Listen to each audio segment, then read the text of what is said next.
출애굽기 12장 15절에서 20절.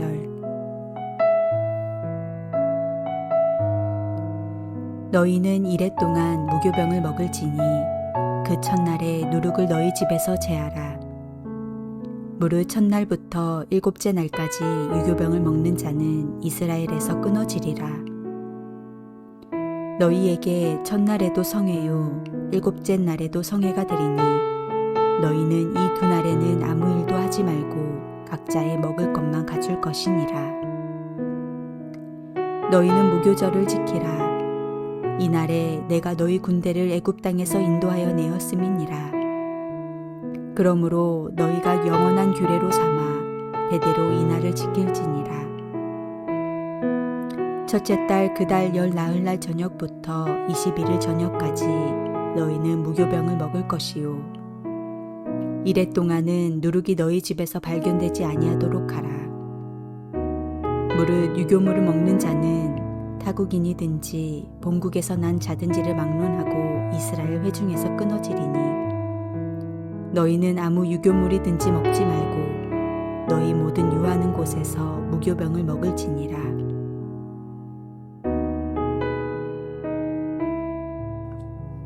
하나님의 시간은 다가옵니다.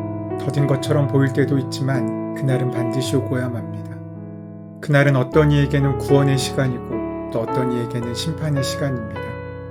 9번의 재앙을 겪고도 바로는 그것을 표징으로 받아들이려 하지 않았습니다.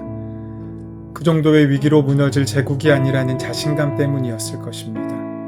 수천 년을 이어온 나라이지 않습니까? 그동안 위기가 얼마나 많았겠습니까? 그때마다 그들은 위기를 극복했고 지금까지 이룰 수 있었습니다. 바로는 이번에도 그 위기를 결국 돌파할 것이라고 스스로를 격려했을 것입니다. 하지만 그것이 얼마나 근거 없는 자신감인지 곧 드러나게 됩니다. 돌이킬 시간이 주어지되 그것은 결코 영원하지 않습니다. 마지막 기회를 붙잡지 않으면 우리는 결국엔 추락할 수밖에 없는 것입니다. 마지막이 오기 전에 우리가 꼭 해야 할 일이 있는 것입니다. 오늘 본문에서 이스라엘은 이제 그 마지막을 준비하며 꼭 해야 할 일이 있었습니다. 애굽을 탈출할 사람들을 하나로 묶는 공동체 의식이었습니다. 하나님께서는 이스라엘의 해방이 벌어질 그 날에 첫 달의 시작을 한 해의 첫 달이 되고 그 첫 시작이 되도록 하라고 이르십니다. 이것은 전적으로 새로운 역사가 시작됨을 상징합니다. 이 달은 이스라엘 역으로 아비벌인데 태양력으로 환산하면 3에서 4월쯤이 됩니다. 애굽이나 팔레스타인 땅과 위도가 비슷한 나라에서는 봄철에 해당된다고 하겠습니다. 만물이 생장하는 계절을 한 해의 시작으로 잡으신 것은 하나님의 의도가 담겨있는 조치입니다. 하나님께서는 그 6월절의 규례를 상세하게 일러주십니다. 하나님께서는 그 밤에 애굽 땅을 두루 다니면서 사람이나 짐승을 막론하고 애굽 땅에 있는 모든 처음 난 것을 다 치고 애굽의 모든 신을 심판하실 거라고 예고하십니다. 다만 문설주와 그 집 임방에 피가 묻어있는 집은 그냥 넘어갈 것이라고 약속하셨습니다. 넘을 유자와 넘을 월자가 결합된 6월절이란 이름 가운데는 이러한 하나님의 뜻이 담겨 있습니다. 하나님의 사람들은 이처럼 시간 속에 마디를 만들어 자기들이 경험한 구원 체험을 기억하고 상기하는 것입니다. 사실 6월절이나 무교절은 농경문화 축제와 관련된 절기입니다. 그것이 이스라엘 사람들의 역사적인 경험과 결합되면서 새로운 의미로 부여받게 된 것입니다. 6월절은 아비벌에 행하는 절기인데 아빕이란 단어는 보리의 풋 이삭을 일컫는 말입니다. 사람들은 이맘때가 되면 새해 소출이 많아지기를 빌면서 답기들이 틈타지 못하도록 하기 위해 어떠한 의례를 행했습니다. 그것이 이스라엘의 해방 경험과 결합되어서 하나님의 구원을 기억하는 절기로 지켜지게 된 것입니다. 무교절은 아비벌 15일부터 7일간 지내는 축제였습니다.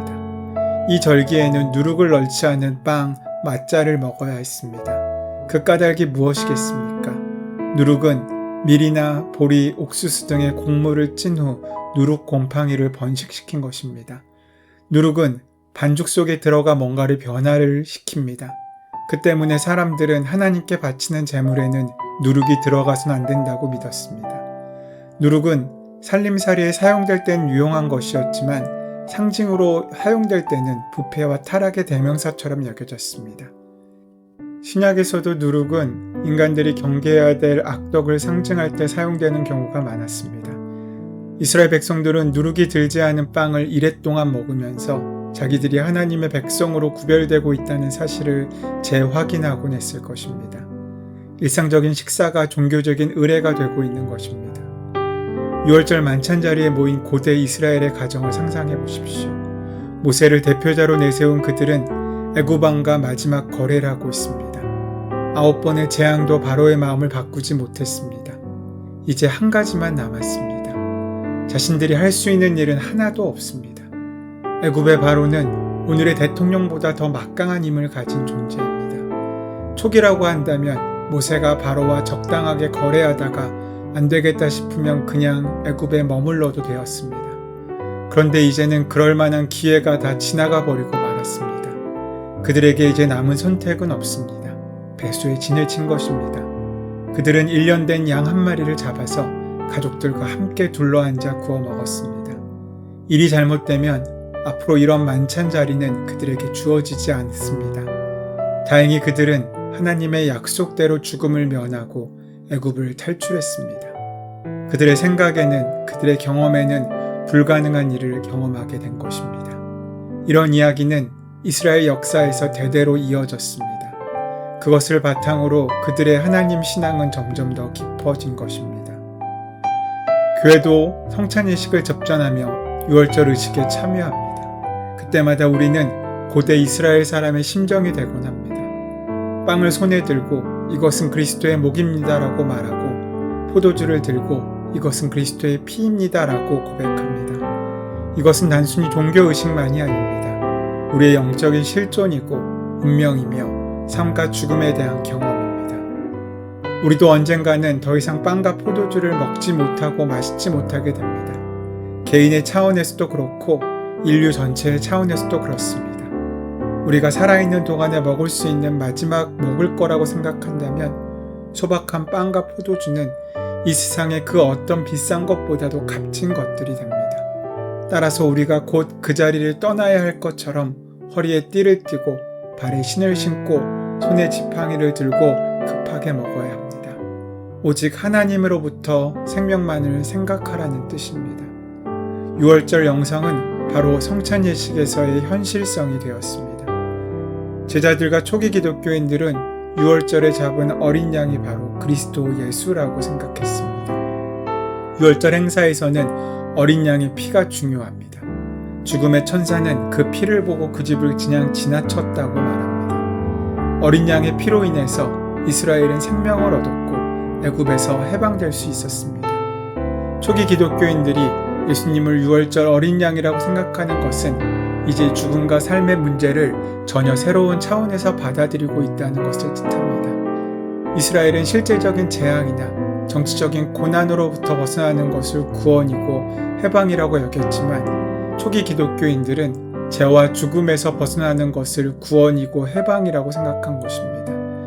그 죄와 죽음으로부터의 해방은 예수 그리스도를 통해서만 가능했기 때문에 예수님이야말로 참된 어린 양이십니다. 2000년 전 예수님의 십자가 죽음이 도대체 지금 나의 구원과 무슨 상관이 있는지 의문을 표하는 사람도 있습니다. 나의 삶은 내 의지대로 살아가는 것이지 예수님 때문에 결정되는 것이 아니라고 질문하는 사람들도 있습니다. 교리적으로 생각하기 싫지만 실제의 삶을 생각해 보십시오. 우리는 자기 스스로 완성해야 한다는 강요와 욕망에 숙명적으로 묶여 있습니다. 하지만 우리 스스로 이룰 수 있는 것은 아무것도 없습니다. 우리는 그 운명 가운데 그저 죽음을 향해 가고 있는 존재들일 수밖에 없습니다. 그런 우리의 운명의 방향을 생명과 천국으로 바꾸신 분이 예수님이시고 그 방법이 십자가였다는 것입니다. 오늘 어린 양의 피를 통하여 그 피를 바른 사람들의 믿음을 보고 하나님께서는 이스라엘을 구원하셨습니다. 이전까지는 이스라엘 백성이면 자동적으로 은혜로 그 재앙 가운데서 벗어날 수 있었습니다. 하지만 이제 그 마지막의 자리, 죽음이 임하는 바로 그곳에서 우리는 오직 믿음으로만 그 죽음을 이길 수 있다는 것입니다. 주님께서는 우리에게 그 귀한 길을 예비하시고 여셨습니다. 6월절에 어린 양같이 우리를 위하여 기꺼이 죽으심으로 하나님의 귀한 사랑을 보여주시고 만나게 하신 것입니다. 그런 우리는 무교절의 마음처럼 이 땅에서 영원히 살 것처럼 주저앉아 밥을 먹는 자가 아니라 허리에 띠를 띠우고 하나님의 은혜로 언제든지 주님의 부르심을 따라 나설 수 있는 그 마음의 긴박함을 가지고 이 땅의 주인이 아닌 나그네처럼 살아가는 삶의 고백이 필요한 것입니다. 오늘 주님께서는 우리에게 그러한 삶을 인도하시고 채우시고 함께 하십니다. 그러면서 우리에게 무교병을 먹으라고 말씀하십니다. 이 시간 어떠한 누룩도 들어있지 않는 진실한 마음으로 주님께 나아가 주님의 은혜를 만나는 복된 하루가 되시기를 소원하고 축원합니다. 은혜의 주님, 우리를 사랑하시고 끝까지 사랑하신 주의 은혜의 그 말씀을 믿고 끝까지 따르는 우리가 될 수 있도록 역사하시고 함께하여 주시옵소서. 마음의 누룩을 제거하고 진실한 마음으로 주님을 바라볼 수 있도록 인도하여 주시옵소서. 우리 주 예수 그리스도의 이름으로 기도드립니다. 아멘. 이제 우리 오늘 허락하신 말씀을 함께 깊이 묵상하심으로 나에게 주시는 말씀으로 인격적으로 만나시기 바랍니다. 오늘 삶의 모든 문제와 간구를 하나님께 온전히 맡기시고 그 문제 가운데 역사하신 주의 은혜를 함께 누리실 수 있도록 기도하는 시간 갖도록 하겠습니다. 함께 기도합니다.